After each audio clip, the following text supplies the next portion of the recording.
Je note sur 10 les signes astro dans la catégorie suivante, infidélité. C'est parti, on commence tout de suite.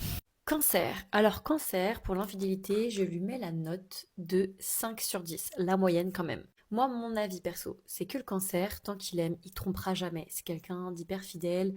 Voilà, il aime la personne, il l'aime à 100% et clairement, on peut lui faire confiance. Ceci dit, ça reste quelqu'un de très sensible. Ça reste quelqu'un qui reste amoureux de l'amour, qui aime les gens, qui ressent vite des émotions, des sentiments.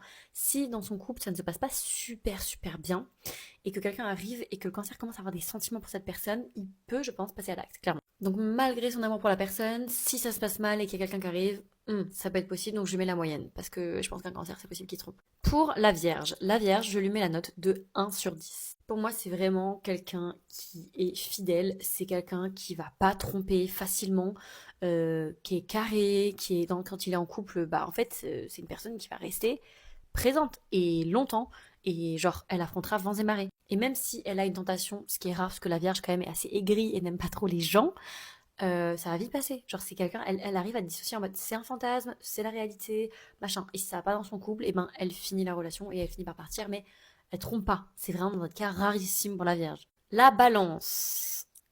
La balance, on augmente, on monte au-dessus de la moyenne. Je lui mets la note de 6,5 sur 10 quand même, parce que je trouve que c'est le signe d'air qui pourrait le moins tromper, mais ça reste un signe qui trompe, pour moi, qui peut tromper.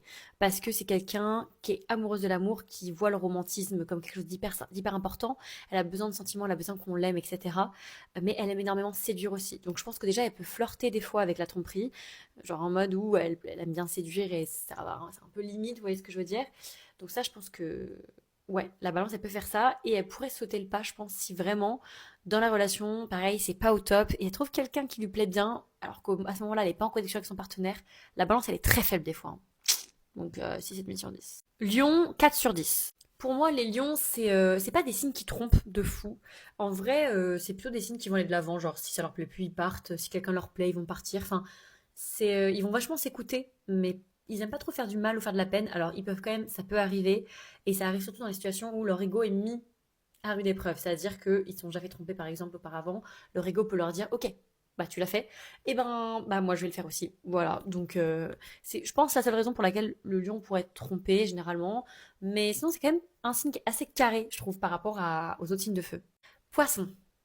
Alors ça, je pense qu'on va pas être tous être d'accord, mais poisson, je mets 7 sur 10. Je suis désolée. Mais votre côté trop romantique dans la bulle, machin, ok, d'accord. Mais si la bulle, elle est pétée, s'il y a un truc qui vous plaît plus ou quelque chose comme ça, les poissons, vous êtes très faibles. Et surtout les hommes poissons. Voilà, les femmes poissons encore. Voilà, je trouve que c'est plus calme. Genre, les femmes poissons, je vous aurais mis 5, je pense. Mais les hommes poissons, 7. Et genre, vraiment, c'est abusé, je trouve. Les hommes poissons, vous aimez trop draguer. Vous aimez trop draguer. En fait, dès qu'il y a une connexion avec quelqu'un, genre, ça arrive pas tout le temps. C'est rare. Vous pouvez rester 3 ans dans le couple sans qu'il se passe rien. Mais si vous soyez en soirée et qu'il y a une personne avec qui vous sentez qu'il y a une connexion, vous vous fiez à votre instinct, vous êtes trop pris avec vos émotions, vous réfléchissez plus avec la tête. Et donc, vous pouvez commettre l'irréparable et commettre l'infidélité. Clairement. Est-ce que vous voulez une partie 2?